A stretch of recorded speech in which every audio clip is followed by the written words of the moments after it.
The CB crackled with another trucker bitching about the way station backup on I-40, and I was half listening while trying to remember if the pilot at exit 23 had the good coffee or the burnt shit that tasted like transmission fluid. 23 years driving this route, Kansas City to Albuquerque and back, and I still couldn't keep the truck stops straight. Lisa always said I had a memory like a sieve for the small stuff. Guess she was right about that, at least. Not about the divorce being my fault, though. That was on her and the chiropractor from Topeka. My phone buzzed. Text from Diane. He's at exit 23. Blue hoodie. Please don't lecture him. I read it twice while a semi-blue passed me doing at least 80. Jake breaks screaming. My sister's kid. Tommy. 16 and stupid enough to hitchhike from Wichita because his mom's boyfriend said something about his grades. Kids these days, hell, I was about to say, in my day we respected our elders. But that's exactly the kind of shit Diane was asking me not to say. Exit 23 came up fast, the big pilot sign glowing like a beacon in the October dusk. I signaled habit, even though there was nobody behind me for a mile, and took the ramp. The engine groaned as I downshifted, and something in the air brakes wheezed wrong. Been meaning to get that checked for 3 weeks now. After this run. Always after this run. The lot was packed. Friday night, everyone hauling weekend freight. I squeezed the Kenworth between a refrigerated unit humming loud enough to wake the dead and a flatbed carrying what looked like industrial HVAC equipment. Killed the engine. The sudden silence made my ears ring. Tommy was sitting on the curb by the diesel pumps, hood up despite it being maybe 55 degrees. He had his phone out, thumbs moving. Didn't even look up when I walked over, my knees popping like bubble wrap. 48 years old, and I sounded like a bowl of Rice Krispies every morning. Your mom's worried sick, I said. He glanced up, had Diane's eyes brown, tired. Uncle Ray. That's me. Come on, we'll grab some food. Talk this out. There's nothing to talk about. But he stood up anyway, shouldering a backpack that looked like it weighed about 8 pounds. Kid ran away with a phone charger and probably a bag of Doritos. Can I just ride with you? I'll get out in Albuquerque. Find something. Something. I started walking toward the truck stop entrance. Like what? A job? Place to stay? You got money? I'll figure it out. Inside, the pilot was doing that late afternoon rush business. Drivers grabbing pre-made sandwiches and energy drinks. Tourists using the bathrooms. Lot lizards probably working the parking lot, but I didn't look too close at that anymore. Used to be more obvious about it back in the 90s. Now everything was apps and discretion. The coffee was the burnt shit. I poured 2 cups anyway. Grabbed some suspect-looking egg salad sandwiches from the cold case. Tommy followed me like a sullen shadow. Your mom said Brian was writing you about grades, I said, paying the cashier. A woman with tired eyes and a name tag that said Brenda. She barely looked at us. Brian's an asshole. Tommy grabbed his sandwich, not even a thank you. He said I was lazy, said I'd never amount to anything. Mom just stood there. Sometimes parents. He's not my parent. Tommy's voice went sharp. A couple drivers at the next table looked over. My dad's in Denver. My dad actually gives a shit. Your dad hasn't called in 3 years. I regretted it immediately. Diane's ex was a sore subject. Hell of a guy when he was sober, which was never. Look, I didn't mean. Whatever. Can we just eat? We sat by the windows overlooking the lot. The sun was setting, painting everything orange and purple. Pretty in that heartland way I'd stopped noticing about 10 years ago. Just became wallpaper. Miles and miles of American nothing, punctuated by these fluorescent stops where everyone pretended to be human for 20 minutes before getting back in their metal boxes. That's when I saw the first weird thing. A guy was stumbling between the pumps, and at first I thought drunk. Seen plenty of that, drivers popping pills or sneaking nips from flasks they thought nobody noticed. But his walk was wrong. Too stiff, mechanical, like his joints were rusted. Junkie, Tommy said, following my gaze. Saw 3 of them on the highway before you got here. 3. I watched the guy lurch into a minivan's bumper, just stood there pushing against it like he'd forgotten how doors worked. Broad daylight. It's almost dark now. Tommy bit into his sandwich, made a face. This tastes like cat food. Probably is, but I kept watching the guy. A trucker was walking toward his rig, coffee in hand, and the stumbling man turned. Fast, too fast for someone who'd been moving that slow, and grabbed him. The trucker shouted something, dropped his coffee. It splashed across the concrete in a dark stain. The hell? I stood up. Through the window I could see them struggling, but the trucker wasn't defending himself right. He was trying to push the guy away, but the other man was biting, actually fucking biting him on the shoulder. Call 911. Tommy already had his phone out. It's not connecting. Service is shit here. The trucker went down, just collapsed, and the guy who'd bitten him knelt down, and I turned away because I didn't want to see what he was doing, but I could imagine. The sounds carried even through the glass, wet, terrible. Jesus Christ, someone behind me whispered. The whole restaurant had noticed now. Drivers standing up, craning their necks. Brenda, the cashier, was on the phone behind the counter, voice rising. I don't know. There's a man, I think he's killing someone. Then the screaming started outside. Not one voice, multiple, echoing across the parking lot. Tommy grabbed my arm. Uncle Ray. Stay here. I moved toward the door, that stupid instinct to help kicking in even though every fiber of my being was saying run. Get in the truck. Drive. But I'd been a volunteer firefighter in the 90s before the job took over my life. Some habits die hard, or get you killed. Probably both. I pushed through the door and the smell hit me. Gasoline and something else. Something rotten. The pumps were chaos. The trucker who'd been attacked was standing now, but wrong. All wrong. Moving like the first guy, stiff and purposeful. And there were more. Maybe 6 or 7 people stumbling between vehicles, and everywhere they touched someone, that person went down screaming. A woman in a Prius was trying to back out, but she hit one of the pumps. The crash was loud. Gas started spraying everywhere, and some kid maybe 19 wearing a Walmart vest was running toward the store, and one of those things caught him at the door, pulled him down right there on the concrete. Everybody inside. I shouted, but it was stupid, they were already inside, and now the door was opening and closing as people came out to see what the commotion was, including Tommy, who'd followed me like I knew he would. Get back in the truck, I said, grabbing his hoodie. Now. What's happening? His voice cracked. I don't know. Just the Prius exploded. Not like the movies, no fireball and shockwave. Just a heavy crump and suddenly flames everywhere, spreading across the gas-soaked concrete. The woman inside was screaming, beating on her window, and I started toward her, but one of those things got there first.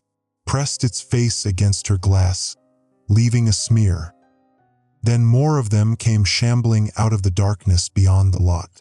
From the highway, from the field beside the truck stop, like they'd been waiting out there, drawn by the lights and noise and smell of living people packed into one convenient location.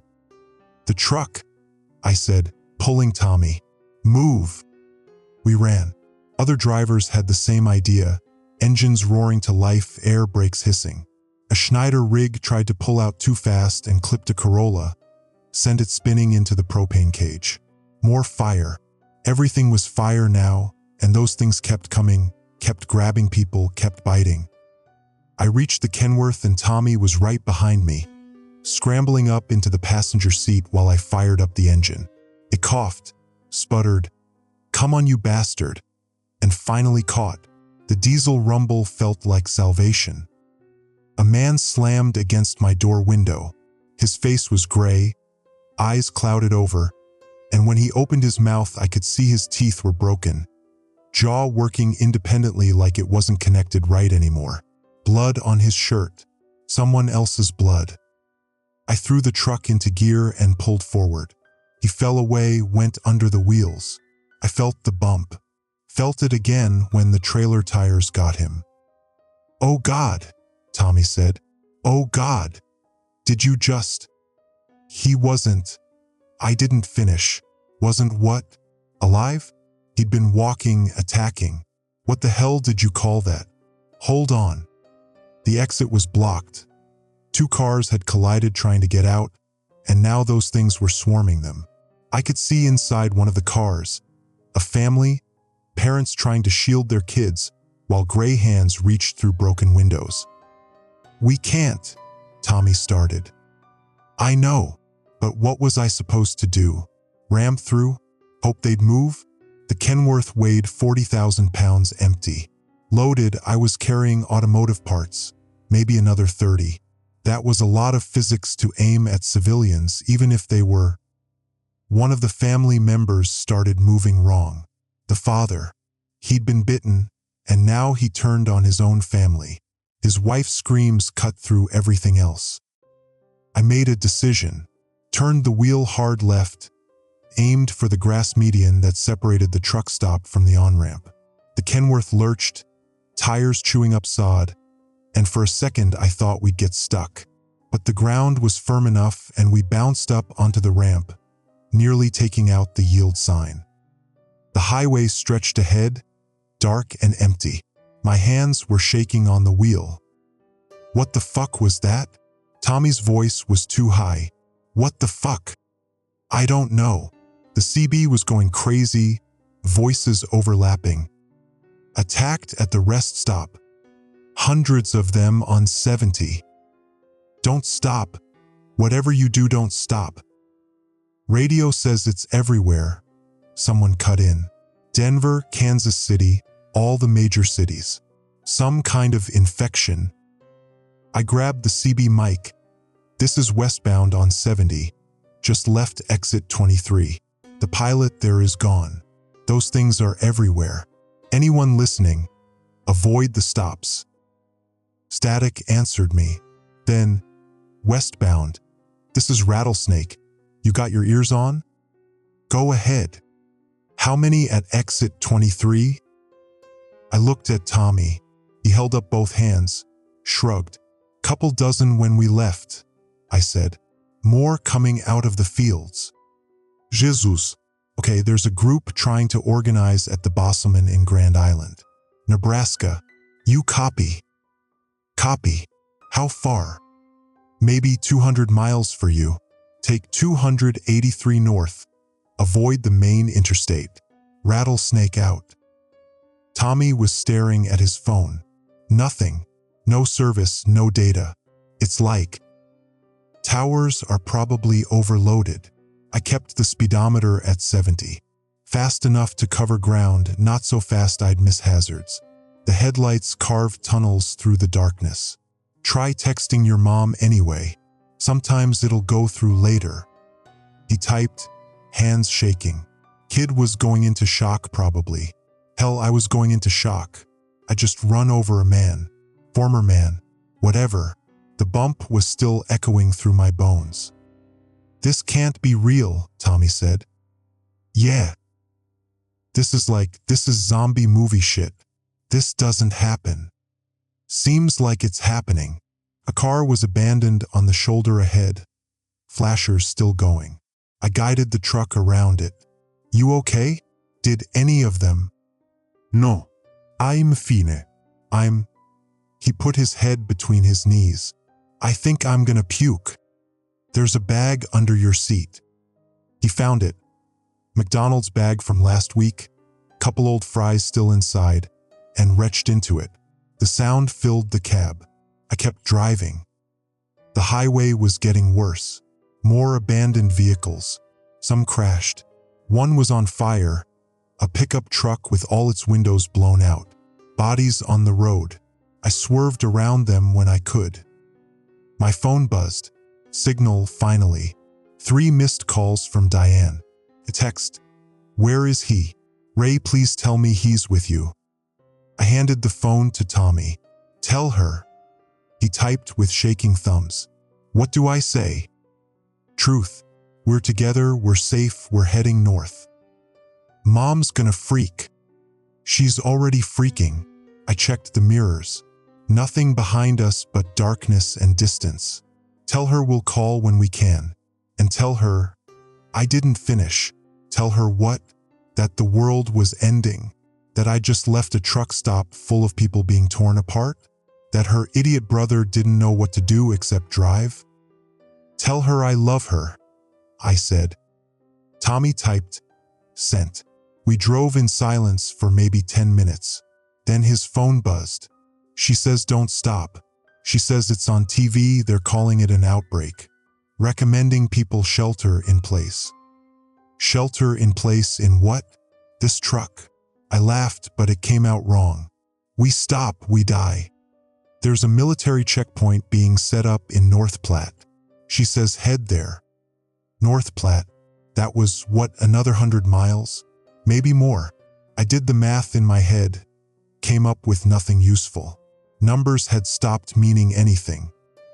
Ahead, the highway curved. The headlights caught something moving on the shoulder. No, lots of things moving. I slowed down. A whole crowd of them, maybe 40 or 50, just shambling along the road. Going where? Nowhere. Everywhere. Following some instinct I couldn't understand. Can we go around? Tommy asked. Not enough shoulder. The median was too steep here, drops on both sides. Gonna have to push through. Push through. He said it flat. You mean hit them? You got a better idea? He didn't answer. I downshifted, built up speed. The truck's bumper was steel, rated for deer and the occasional drunk driver. This would be worse. This would be... The first impact sent a body spinning into the ditch. The second just went under. Then more and more, and the truck was a battering ram, and I was gripping the wheel so hard my knuckles were white, and beside me Tommy was crying, and I wanted to tell him to look away, but I couldn't make my mouth work. We broke through. The road cleared. I checked the mirrors and saw them getting up, the ones who could, and continuing their march. Relentless. Sorry, I said. I'm sorry you had to see that. Not your fault. His voice was thick. Not your fault. But it felt like my fault. Felt like all of this was my fault somehow, like if I just told Diane to come get her own kid, or if I'd taken a different route, or if I'd done literally anything else today, we wouldn't be here. Wouldn't have that blood on the windshield. Wouldn't have the sounds. God, the sounds, rattling around in my skull. The CB crackled again. All units, this is Nebraska State Patrol. Highway 283 is compromised. Repeat, do not take 283. Roadblock at mile marker 42 is overrun. Head west on 34. Take back roads 2. Static swallowed the rest. Did he say 283 is compromised? Tommy asked. Yep. That's where Rattlesnake said to go. Yep. So what do we do? I didn't have an answer. The fuel gauge was at 3/4, maybe 500 miles worth. The trailer behind us was full of automotive parts nobody needed anymore. The world was ending and I was hauling alternators and brake pads. We keep driving, I said. Find someplace safe. What if there isn't any place safe? Then we keep driving anyway. Route 34 was darker than 70. Less traffic even before everything went to shit. 2-lane blacktop cutting through farmland. Nothing but grain elevators and irrigation pivots for miles. The kind of road where you could drive for an hour and see maybe 3 other vehicles. Tonight we saw none. Just us and the darkness and occasionally something moving in the fields. Do you think Dad's okay? Tommy asked. It was the first thing he'd said in 30 minutes. Your dad's in Denver, right? Yeah, Capitol Hill. City's probably bad. I tried to make it sound gentle. Failed. But your dad's resourceful. He'll be okay. Lie. Total lie. Kevin was a drunk and a flake, and if there was a zombie apocalypse happening, He'd probably be patient zero at some bar on Colfax trying to bum cigarettes off dead people. He texted me last week, Tommy said. Said I should come visit for Christmas. That's good.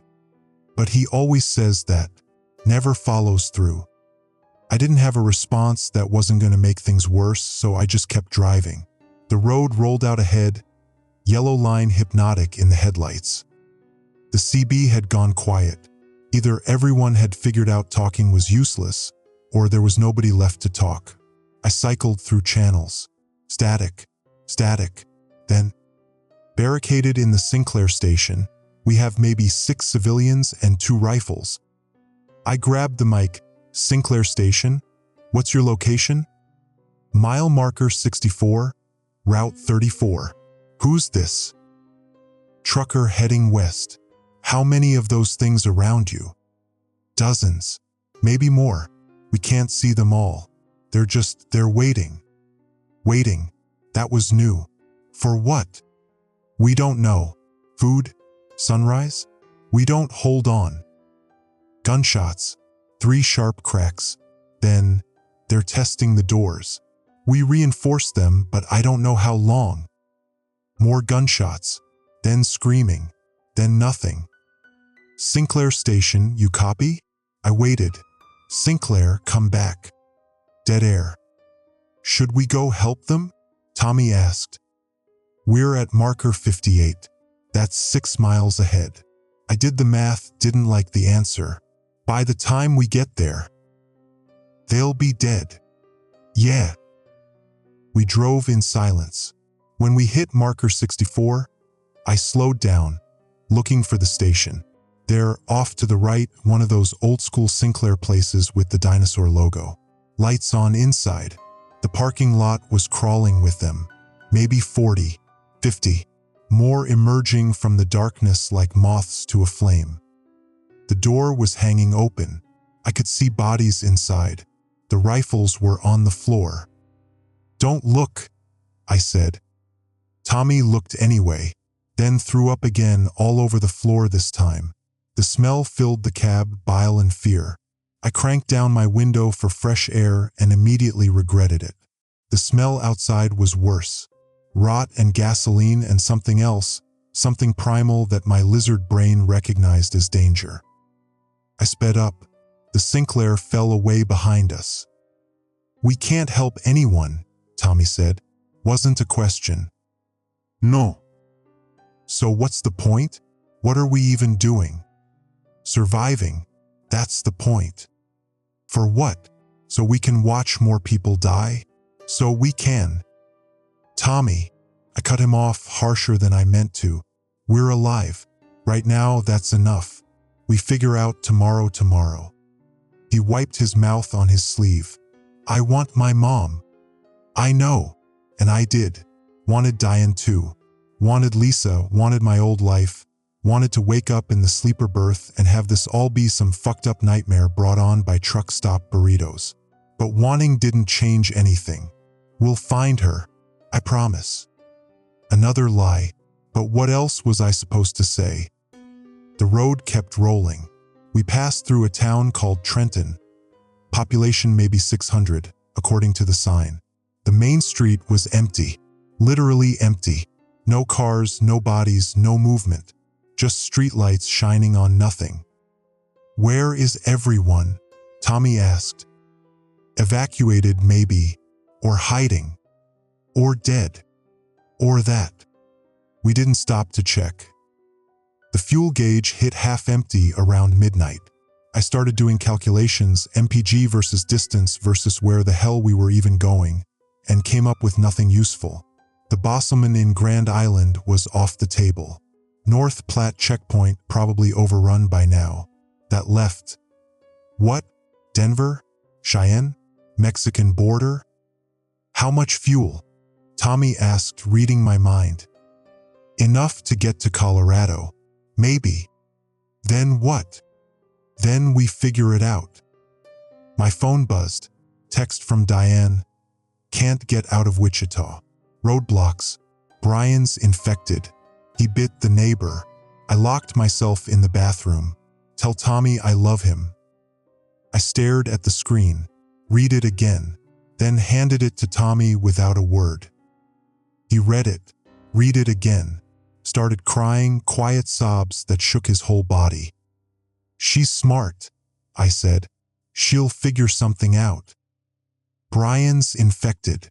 His voice broke. "That means..." "It means she locked herself in the bathroom and she's safe." "For how long?" I didn't answer. The road curved ahead, and in the distance I could see lights. A lot of lights. Looked like a town? A big one? "That's McCook," I said, checking the GPS on the dash. "Population maybe 8,000. Is it safe?" "Don't know. Let's find out." I was an idiot. Should have gone around, taken back roads, avoided population centers like the patrol had said. But we needed fuel and information and somewhere to rest for 10 minutes, and McCook looked alive. Lights on, structures intact. We took the exit. Main Street was chaos. Not the violent chaos of Exit 23. This was organized chaos. Barricades set up with police cars and what looked like farm equipment, tractors, combines, anything big enough to block a street. Armed civilians on rooftops, searchlights sweeping the darkness. A cop stepped into the road, waving us down. I stopped, and he approached my window with a rifle slung over his shoulder. "You bit?" he asked. "No." "Passenger." "He's my nephew. He's clean." The cop, name tag said Morrison, shone a flashlight in our faces, checking for what? Injuries? Infection? "Where you coming from?" "Kansas City. We were at the pilot on Exit 23 when..." "Exit 23's gone." We heard. Morrison lowered the light. "You got fuel?" "Half tank. There's a station on Norris Street that's still operating. Cash only, rationing 200 gallons per vehicle. After that, you need to keep moving. We're not taking refugees." "Understood.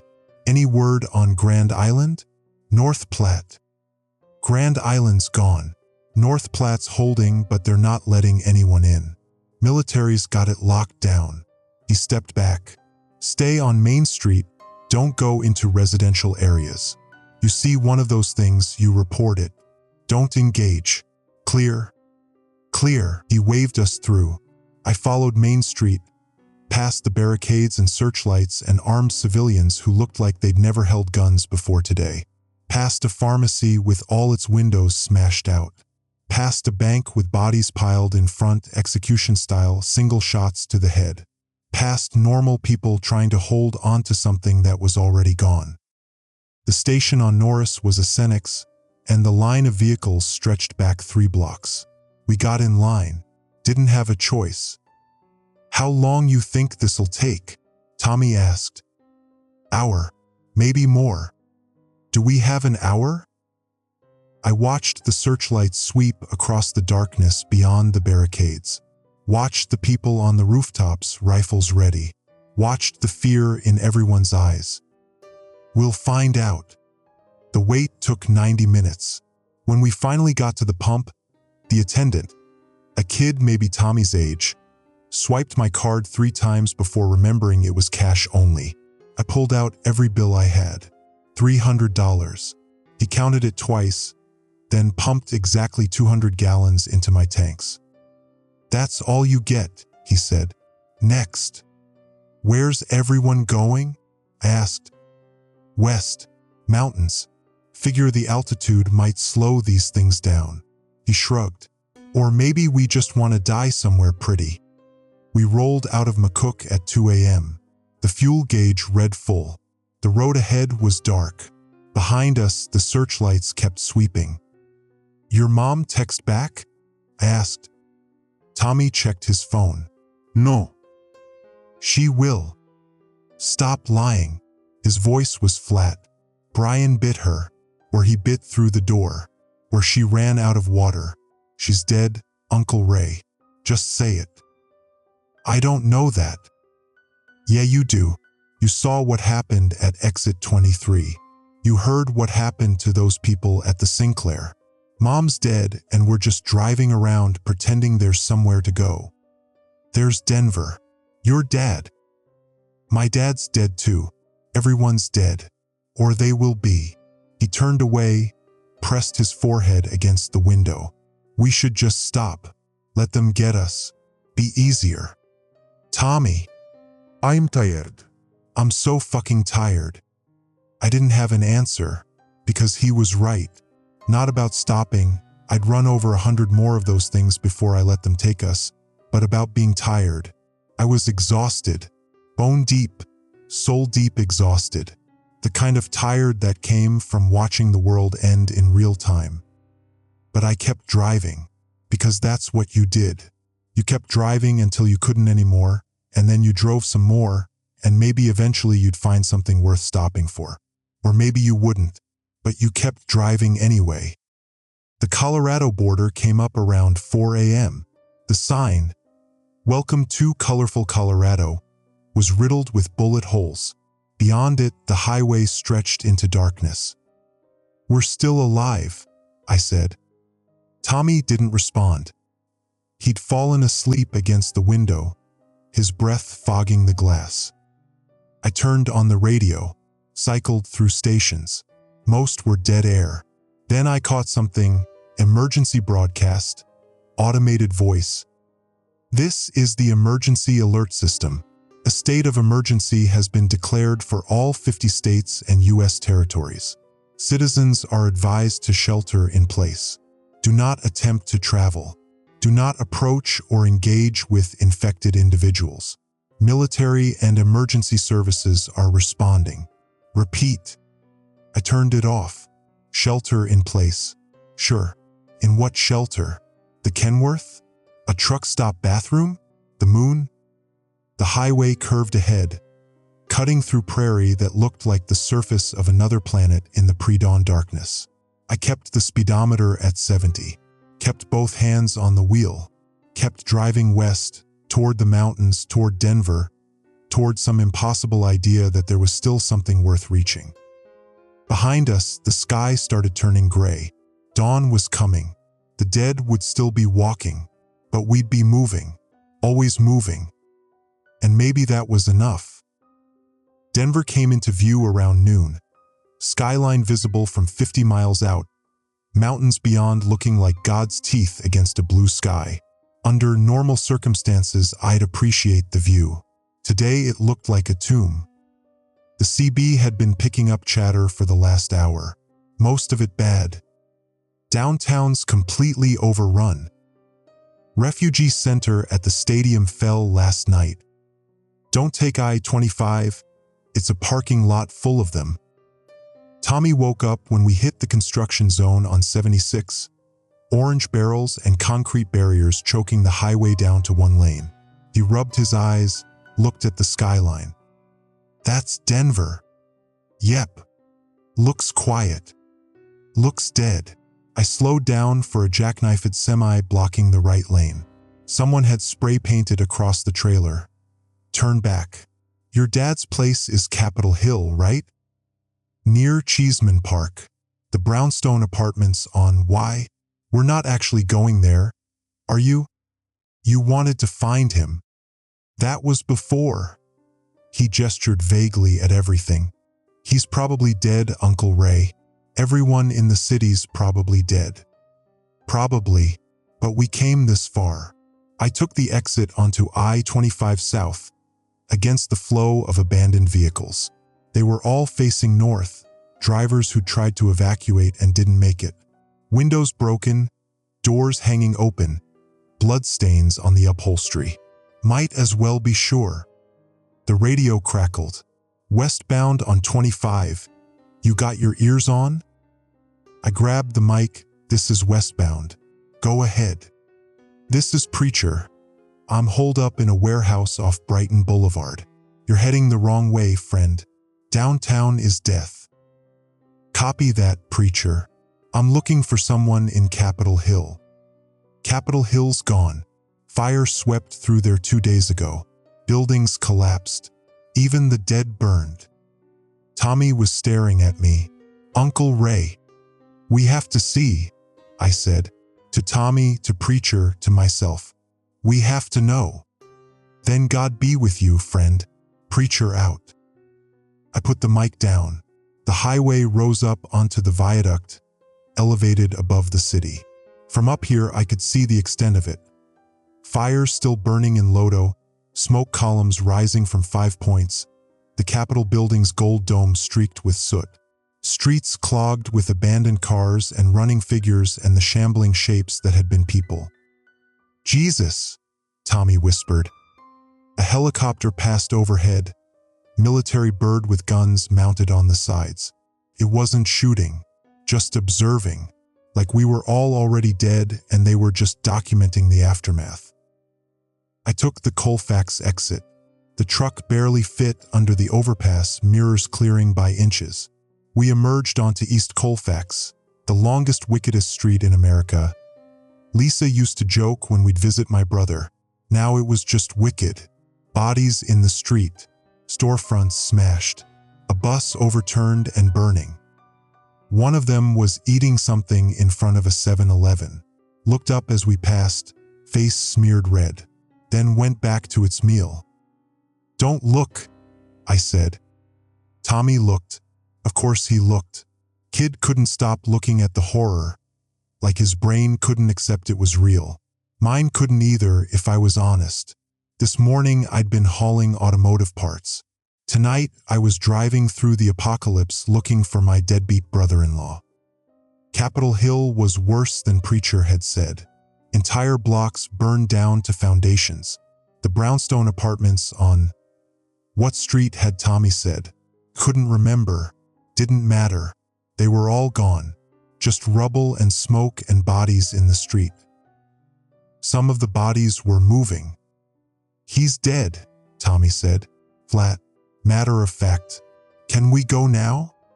Where? I don't know. Anywhere but here. I turned the truck around, awkward in the narrow street, had to make a 7-point turn while those things shambled closer. Tommy watched them come.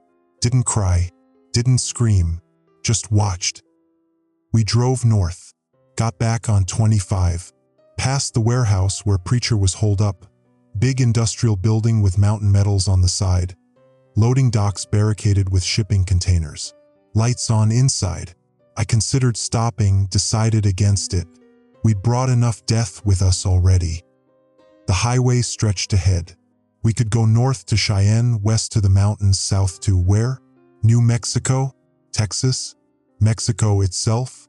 The border was probably closed. Everything was probably closed. How much fuel? Tommy asked. 3/4. I checked the gauge. Maybe 400 miles worth. And then, we find more, or we don't. That's not a plan. You got a better one? He didn't answer. Outside, the city fell away into suburbs. Aurora, Commerce City, places that used to mean something. Now just geography. Dead geography. My phone buzzed. I didn't want to look. Looked anyway. Text from Diane, battery dying. Brian broke through. I love you both. That was it. That was the last one. I waited for another message. Another update. Something. Nothing came. I showed Tommy. He read it 3 times, then put the phone down gently on the dash, like it was made of glass. Like if he moved too fast it would shatter and take the last piece of his mom with it. I'm sorry, I said. Yeah, we drove. That's all we did. Just drove. Past the suburbs. Past the refineries with their towers burning like apocalyptic candles. Past the outlet mall where I'd bought Lisa's birthday present 3 years ago. Coach purse she'd loved for maybe a week. Past the little ranch houses where normal people used to live normal lives. The CB crackled. All units, this is Colorado State Patrol. I-25 North is closed at the Wyoming border. Military checkpoint, no civilians allowed through. Repeat, no civilians. Alternative routes. I turned it off. Didn't want to hear about alternative routes. Didn't want to hear about checkpoints or refugee centers or safe zones that weren't safe. Wanted to hear Diane's voice. Wanted to hear her tell me I was an idiot for taking her kid into danger. Wanted her to yell at me for not lecturing Tommy like she'd asked. Wanted things that didn't exist anymore. Uncle Ray. Tommy's voice was small. What are we gonna do? Keep driving. Forever. Long as we can.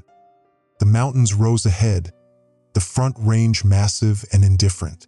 I-25 curved northwest toward Fort Collins. Signs for exits I'd taken 100 times. Longmont, Loveland, places that sounded made up now. Everything sounded made up, like the whole world was just a story someone was telling badly. We passed a rest area. It was burning. The whole thing, restrooms and picnic tables and that weird sculpture they'd installed last year. All of it on fire. Bodies scattered in the parking lot, some still moving despite the flames. Tommy watched it pass. Do you think they feel it? The fire? I don't know. I hope not. I hope they're just gone. Whatever made them people, I hope it left when they turned. Maybe. Because if they're still in there, still aware. He trailed off. That would be worse. Being trapped in your body while it did things, while it hurt people. I thought about Diane, thought about Brian biting her, thought about what she'd become after, thought about whether any part of her was still inside that thing, screaming. Don't, I said, don't think about it. How do you not think about it? You just drive. You focus on the road and the next mile and the mile after that. You don't look back. But she's... I know. My hands tightened on the wheel. I know what she is, but she's not her anymore. That's what you hold on to. Not her. Not your mom. Just something else. That's not better. No. But it's true. We drove in silence for maybe 20 miles. The traffic got worse the closer we got to the Wyoming border. Vehicles packed bumper to bumper, abandoned in place. Some people had tried to drive on the shoulder, got stuck. Others had just left their cars in the middle of the highway and walked. I guided the Kenworth between them, mirrors clearing by inches. Scraping sounds as we squeezed through. Tommy flinched every time. Then I saw the checkpoint. A quarter-mile ahead, the highway was blocked by concrete barriers and military vehicles. Humvees with mounted guns. Soldiers in hazmat suits. Behind them, Wyoming stretched empty and promising. That's it, Tommy asked. That's the border? Yep. They're not letting anyone through. Nope. I stopped the truck maybe 200 yards out. The soldiers had noticed us. 2 of them were walking forward with rifles raised. One held up a hand. Stop. I stopped, rolled down my window. Highway's closed, the soldier shouted. Turn your vehicle around. We're not infected, I shouted back. We just need fuel supplies. Highway's closed. No exceptions. We came from Kansas. We've been on the road for... The soldier fired a warning shot into the air. The crack echoed off the mountains. Next one's through your windshield. Turn around. I put the truck in reverse. Started backing up slowly, watching the mirrors. The soldiers kept their rifles trained on us until we were out of sight around the curve. Okay, Tommy said. Okay, so Wyoming's out. What about? West. We go west. Into the mountains? Yeah. And do what? Camp? We don't have gear. We don't have food. We don't. We find a town. Small town up high. Somewhere these things can't reach. You really think altitude matters? No. But it's better than here. I took the next exit, headed west on Route 34. The same road we'd been on in Nebraska before McCook, before everything. Felt like a lifetime ago. Felt like someone else had been driving that truck. The highway climbed into the mountains, 2 lanes winding through canyons and along cliff faces. Big Thompson River running beside us, white water and rock. Pretty country. Would have been pretty anyway if the world wasn't ending. We passed through Loveland, bigger than I'd expected, maybe 80,000 people. Smoke rising from the downtown area. Things moving in the streets. I didn't stop. Estes Park was next. Tourist town at the entrance to Rocky Mountain National Park. Elevation 7,500 feet. High enough? Maybe, maybe not. But the sign said population 6,000, and that was small enough to be manageable. Except it wasn't manageable. The town was chaos. Cars piled up at the park entrance, people fighting to get in, rangers with rifles holding them back. Those things shambling up the main street, picking off stragglers. Gunfire echoing off the mountain faces. I turned around, headed back down the canyon. "There's nowhere," Tommy said. "Nowhere safe." "There's got to be." "There's not." His voice cracked. "We're just driving in circles waiting to die." "Then what do you want to do?" I shouted back, surprising both of us. "You want to stop? Give up? Let them?"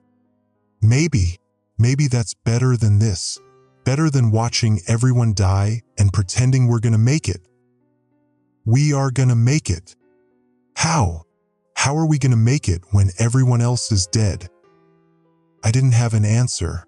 The truck rolled down the mountain in silence except for the engine and Tommy's breathing. Fast, panicked, the sound of someone braking. My phone buzzed. I grabbed it so fast I nearly dropped it. Text from unknown number. "Ray, this is Diane's friend Angela. I'm so sorry. She didn't make it. She asked me to tell you and Tommy she loved you both. That she was proud of you. I have to go. They're in the building. Tell Tommy his mom." The message ended. I stared at the screen until it blurred. "Uncle Ray." Tommy's voice was small. "Who is it?" I handed him the phone. He read it, put it down, stared out the window at the canyon walls rising on both sides, gray rock and pine trees and blue sky that didn't care about any of this. "She loved you," I said. "Your mom. More than anything." "I know. And she wanted you to be safe. That's why she sent you with me. To keep you safe." "Are we safe?" I looked at the fuel gauge. Half tank. Looked at the road ahead, winding down into valleys full of smoke and death. Looked at my nephew, 16 years old and orphaned, crying silently while the world ended around him. "I don't know," I said, "but we're together. That counts for something." "Does it?" "Has to." We drove down out of the mountains. The sun was setting, painting everything gold and red.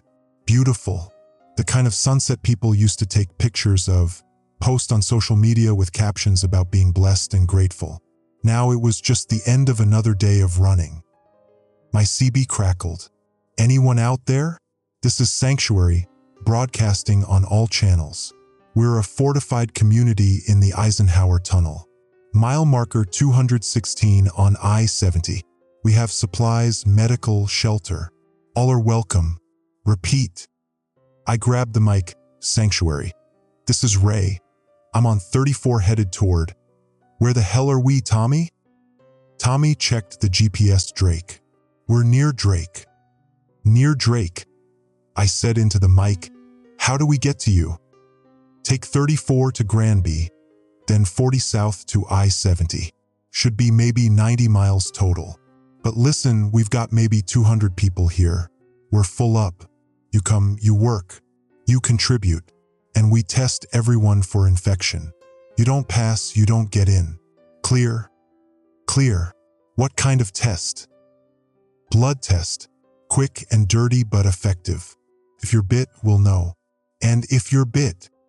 "I get it. We're clean. Both of us." "Then come on. We'll leave the tunnel lights on for you. Sanctuary out." I put the mic down. Looked at Tommy. "What do you think?" "I think it's probably a trap." Probably. But we don't have anywhere else to go. No. And Mom would want us to try. Yeah, she would. The drive to Granby took 3 hours. Would have been 2, but the roads were worse the further west we went. Rock slides, abandoned vehicles, bridges out. Once we had to drive through someone's ranch to get around a pileup, the Kenworth crushing fence posts like toothpicks. Tommy didn't say much, just sat there with his mom's last message on his phone, reading it over and over like the words would change if he looked long enough. I wanted to tell him it would be okay, that we'd get to Sanctuary, that they'd take us in, that we'd rebuild some kind of life in a tunnel under the Continental Divide. But the lies were getting harder to tell, getting stuck in my throat. Granby was a ghost town. Population maybe 2,000 according to the sign, but the streets were empty. No smoke, no fears, no bodies. Just empty, like everyone had been raptured or vaporized or just decided to walk into the lake and never come back. Where is everyone? Tommy asked. Dead, or evacuated, or at Sanctuary, or turned, or that. We didn't stop to check, just drove through, following the GPS toward Highway 40. The road climbed through ski resort country, Winter Park, Mary Jane, places I'd seen on postcards. All empty now, lifts hanging still, lodges dark, snow on the peaks despite it being October. The CB was quiet. Either Sanctuary had stopped broadcasting or we were too far away. I tried calling them back. Static answered. Maybe they're gone, Tommy said. Maybe. Maybe this whole thing is a trap. They broadcast, get people to come, rob them, kill them. Possible. You're really optimistic, you know that? I almost smiled. Your mom used to say that, said I could find the dark side of a rainbow. She was right. Usually was. We hit I-70 around 9 p.m. The interstate was clearer than I'd expected. Still plenty of abandoned vehicles, but someone had been through with a plow or a truck, pushing them to the sides, making a path. Good sign. Maybe. The Eisenhower Tunnel was at mile marker 216, the GPS said. We were at 195, 21 miles, maybe 30 minutes. The fuel gauge read just above a quarter tank. Enough to get there, not enough to get anywhere else. This is it, I said. Whatever happens next. Don't. Tommy cut me off. Don't do the sentimental speech thing. We're either gonna make it or we're not. I'm trying to tell you I'm proud of you. The way you've handled. Uncle Ray. He looked at me and his eyes were old. Too old. I watched my mom die. I watched Dad's city burn. I watched you run over 50 people. Those weren't people. And I'm still here because you kept driving. That's it. That's the only reason. So don't tell me you're proud. Tell me we're gonna be okay. We're gonna be okay. You believe that? No. But I'm saying it anyway. He nodded, turned back to the window. Thanks. Mile marker 200. The tunnel entrance came into view. Massive bore through the mountain. Cars stacked around it like someone had tried to build a fortress. Floodlights on, bright enough to hurt. People moving around, silhouettes with rifles. I slowed down, grabbed the CB mic. Sanctuary, this is Ray. We're approaching from the east. Don't shoot us. Static. Then, Ray, this is Sanctuary. Stop your vehicle 200 yards from the tunnel entrance. Exit slowly with your hands visible.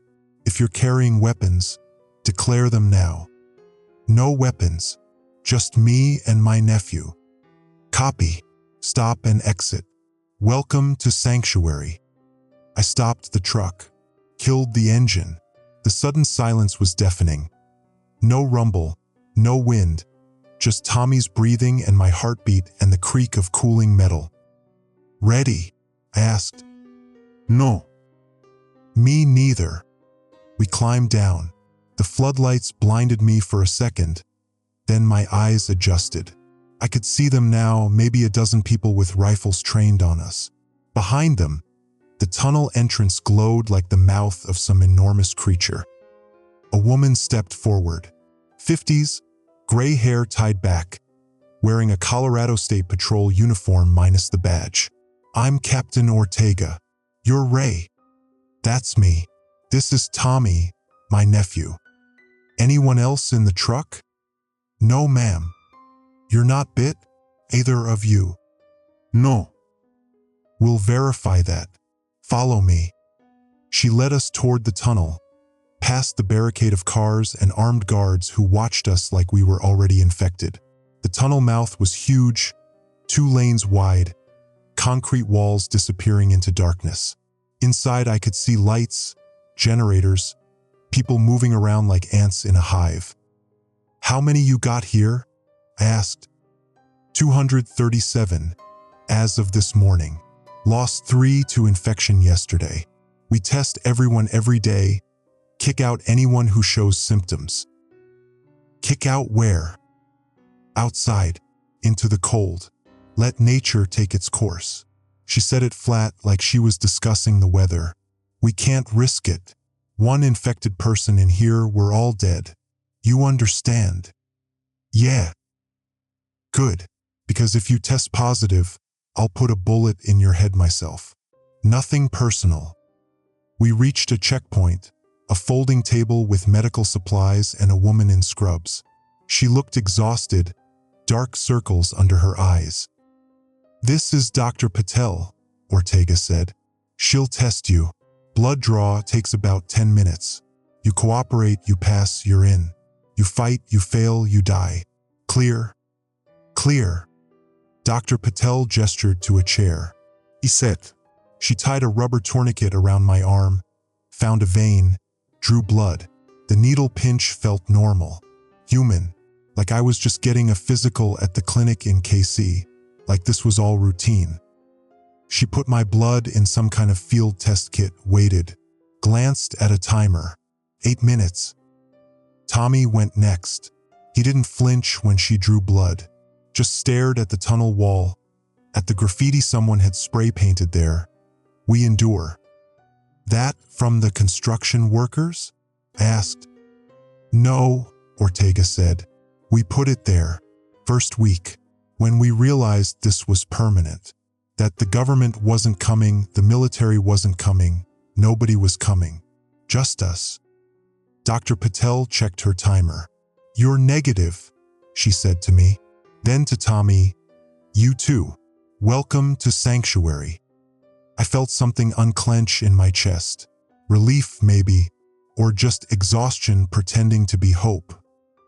"Thank you," I said. "Don't thank me yet." Ortega started walking deeper into the tunnel. "You're here, you work.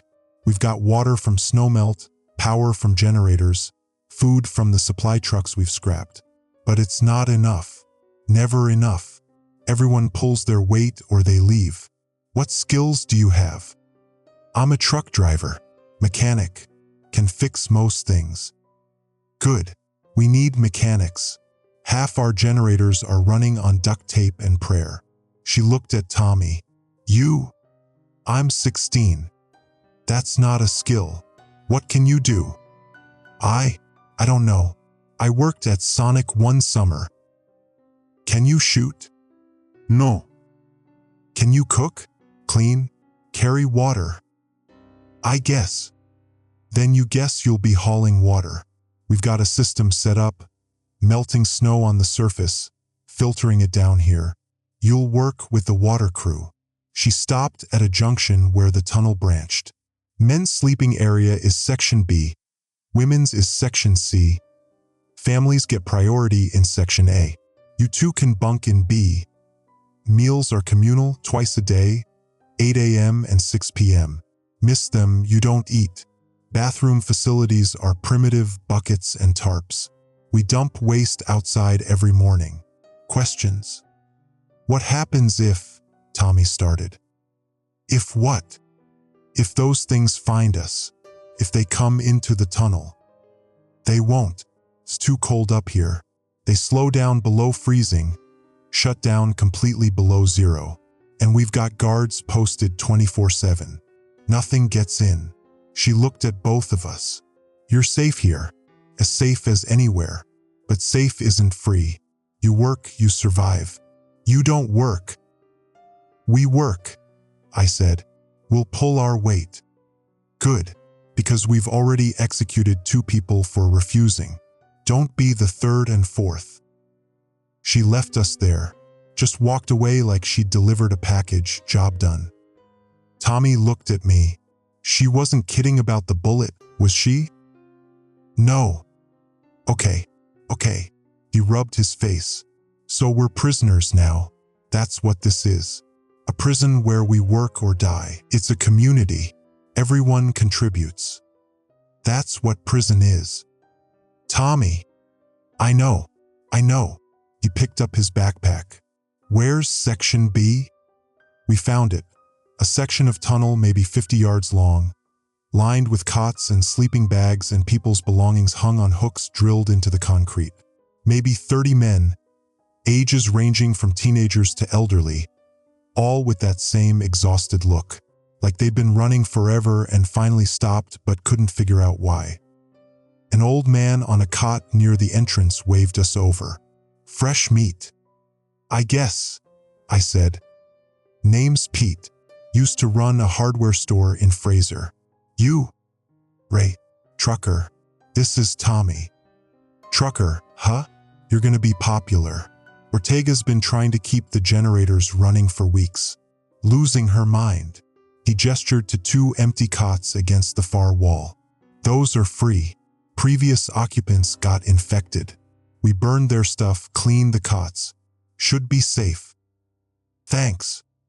Tommy dropped his backpack on one cot. I took the other. The mattress was thin, cold, smelled like mildew and diesel. Home sweet home. What's the story here? I asked Pete. How'd this place get started? Ortega was running the tunnel checkpoint when things went bad. Had maybe a dozen troopers with her. They sealed the tunnel, started letting in civilians who passed the test. Built it from there. He coughed, wet and rattling. We got lucky. This tunnel's got ventilation systems, drainage, emergency supplies. And we're high enough that those things don't like it. Cold slows them down. So we're safe. Safe as anywhere. But it's not living. It's just surviving. He lay back on his cot. Still, better than being out there. I thought about Exit 23. About the Sinclair station. About Denver burning. About Diane. Yeah, I said. Better than being out there. Tommy was already asleep, curled up on his cot with his arms wrapped around his backpack. I watched him breathe, slow, steady, alive. My sister's kid. My responsibility now. The only family I had left. I pulled out my phone. No signal, obviously, but I opened Diane's last message anyway. Read it again. Battery dying. Brian broke through. I love you both. Then I deleted it. Deleted all her messages, all her calls, all the photos. Everything. Because Pete was right, this wasn't living. It was surviving. And survivors didn't get to carry the past around. It was too heavy. I put the phone away, lay back on the cot, closed my eyes. Tomorrow I'd fix generators. Tommy would haul water. We'd eat our meals, do our jobs, sleep in our section. We'd endure. And maybe that would be enough. 3 weeks in the tunnel and I'd forgotten what real daylight looked like. The floodlights ran 24/7. Powered by generators I kept running through sheer stubbornness and salvaged parts. Time stopped meaning anything. Just wake cycle and sleep cycle, meal times and work shifts, the constant hum of machinery and people living on top of each other like rats in a maze. Tommy had stopped talking much. He hauled water with the crew, came back exhausted, ate his rations, slept. Sometimes I'd catch him staring at his phone even though the battery had died 2 weeks ago. Staring at a black screen like it might suddenly light up with a message from his mom. It wouldn't. I knew that. He knew that. But knowing didn't stop the hoping. I was under generator 3, a Caterpillar diesel that was coughing like Pete, when Ortega found me. Ray, got a situation. I slid out from under the machine, wiping grease on my jeans. What kind? Radio situation. We picked up a broadcast from Fort Carson. Military's establishing a permanent base there, taking civilians. They're organizing supply runs, medical care, the works. Fort Carson, that's what, 100 miles south? 93, but the roads are bad, real bad. We'd need someone who knows how to drive through hell. She looked at me.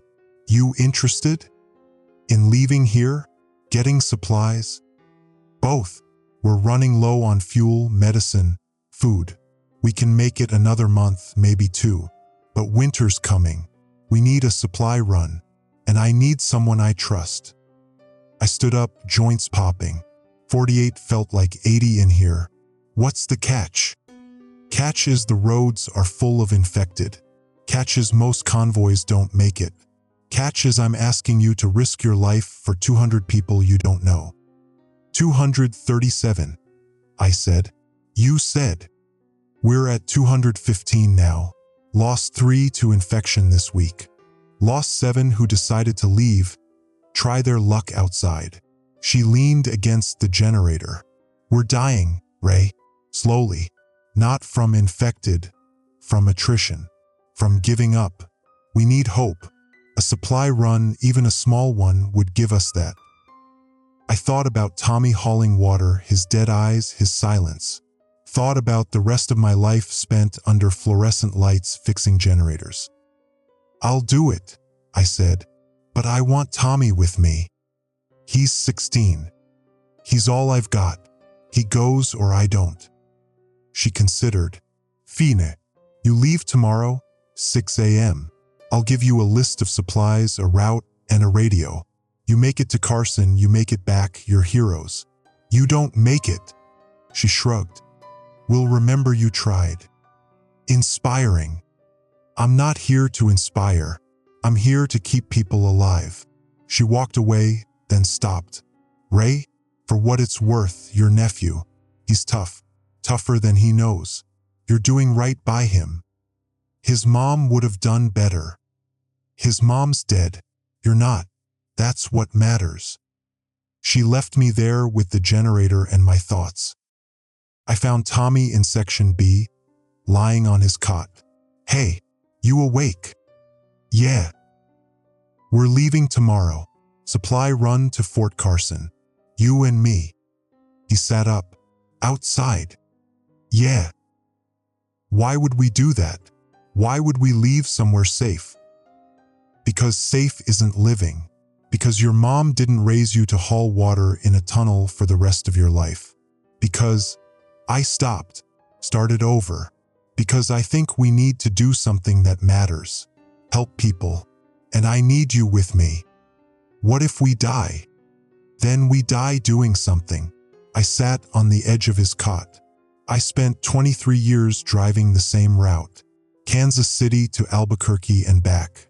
Same truck stops, same roads, same everything. I was dead before any of this started, Tommy. Just didn't know it. At least now I know I'm alive. At least now it counts. He was quiet for a long time. Then, okay. Okay? Yeah, let's do it. Let's go be stupid heroes. I smiled. First time in 3 weeks. Your mom would kill me for this.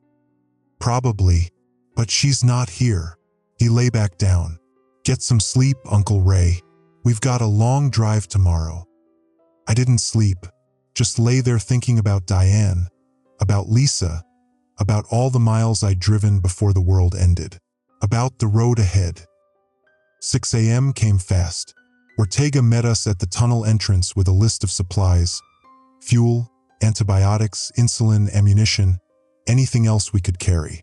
She'd outfitted the Kenworth with reinforced panels and a plow blade welded to the front. You look like a tank, Tommy said. That's the idea. I climbed into the cab. Tommy followed. The seat was cold, the dashboard familiar, like coming home. "Radio's Channel 7, Ortega said through my window. "Check in every hour. If we don't hear from you for 3 hours, we assume you're dead. Clear?" Real confidence builder. "Ray," she looked serious. "Thank you for trying. Thank the kid. He's the brave one." We rolled out at 6:15. The tunnel lights faded behind us, replaced by gray dawn. The road was covered in snow. October snow that had fallen while we'd been underground. The mountains looked like teeth, white and sharp against a pale sky. "You scared?" I asked Tommy. "Terrified. You?" "Yeah." "Good. Means we're not crazy." We took Route 6 east, following the river valley. The road was empty except for abandoned vehicles half buried in snow. Some had bodies inside. Some had bodies outside. Some just had blood. The CB crackled at 7 a.m. "Sanctuary, this is Ray. Checking in. We're on Route 6, maybe 20 miles east. No contact yet." "Copy, Ray. Stay safe." At mile marker 30, we saw the first ones. 3 of them standing in the middle of the road, swaying. The cold had slowed them down, their movements sluggish, ice forming on their clothes.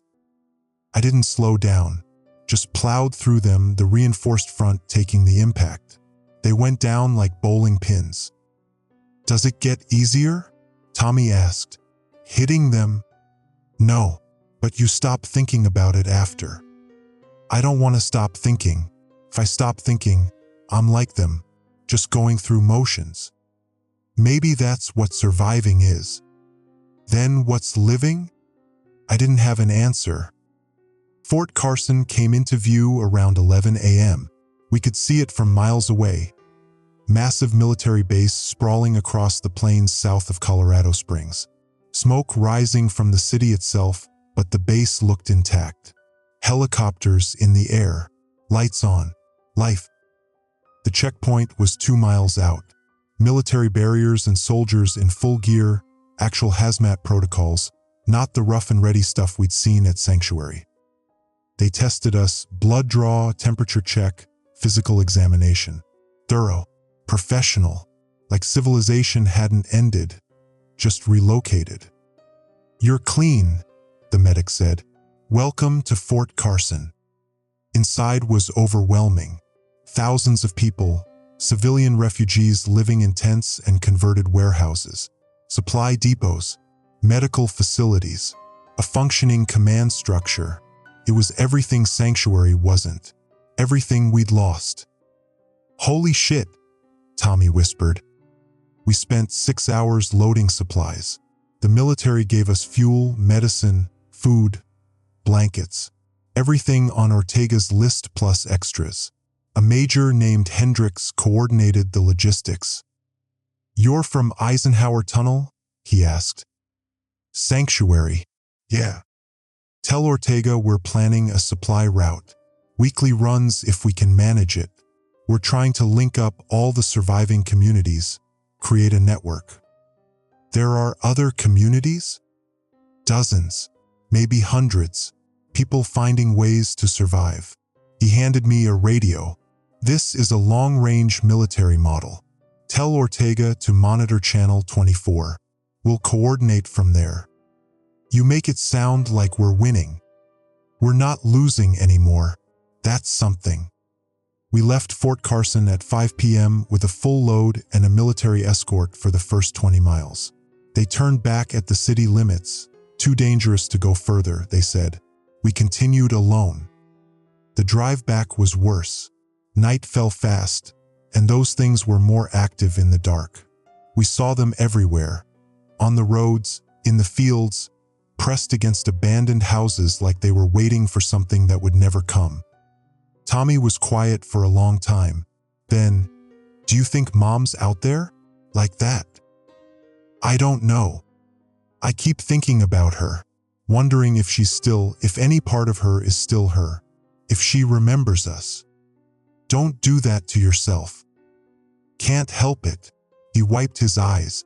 I keep thinking about the last thing I said to her. Before I ran away, I told her I hated her. Because of Brian. Because she chose him over. She didn't choose him over you. I said I hated her, Uncle Ray. And then she died thinking. She died knowing you loved her, that I was taking care of you, that you were safe. I kept my eyes on the road. The last thing doesn't erase everything else. Your mom knew you loved her. Trust me. How do you know? Because she was my sister, and she knew me, knew I was a screw-up, knew I'd probably get us both killed. But she sent you with me anyway, because she trusted that love mattered more than the stupid things we say when we're scared. He was quiet. Then, thanks. For what? For not giving up, when you could have just left me at exit 23, when you could have stopped anywhere. You kept going. That's just driving, kid.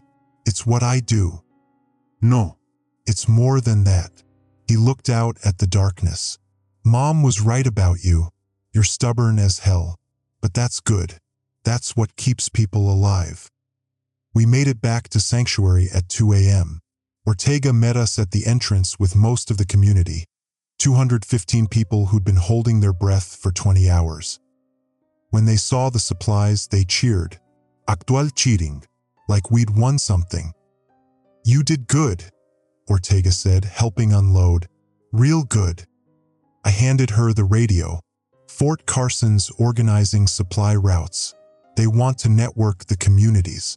Major Hendricks says to monitor Channel 24. There are other communities? Hundreds, apparently. We're not alone. She took the radio like it was made of gold. This changes everything.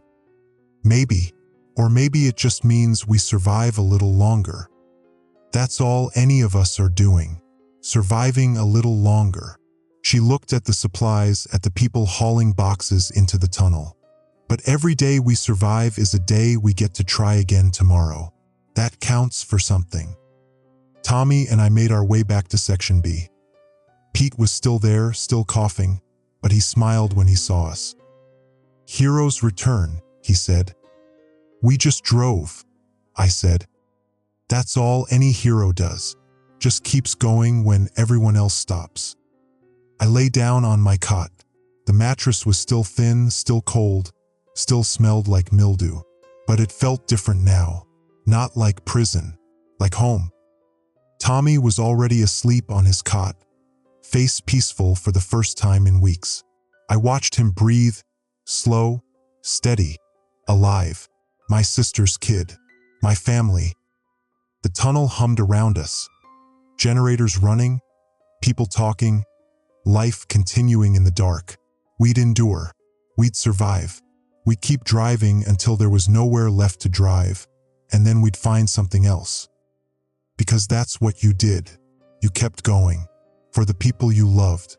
For the people who'd loved you. For the memory of a sister who'd trusted you with her son, even knowing you'd probably screw it up. You kept going. And maybe, eventually, that would be enough. I pulled out my phone one last time. Dead battery, black screen. But I could still see Diane's last message in my memory. Could still hear her voice in my head telling me to take care of Tommy. Telling me she was proud. Telling me she loved us. Couldn't save her. Couldn't save Kevin or the people at exit 23 or the family in that car at the checkpoint. Couldn't save anyone except this one kid who didn't even want to be saved at first. But he was alive. We were alive. And in the tunnel around us, 215 people were alive because we'd driven through hell to bring them supplies. Because we'd kept going when stopping would have been easier. Tommy stirred in his sleep, mumbled something that sounded like, "Mom." "I got him, Diane," I whispered to the concrete ceiling. "I got him, and I'm not letting go." The generators hummed. The tunnel breathed. The world outside was full of death and darkness and things that used to be human. But in here we endured. And that was enough.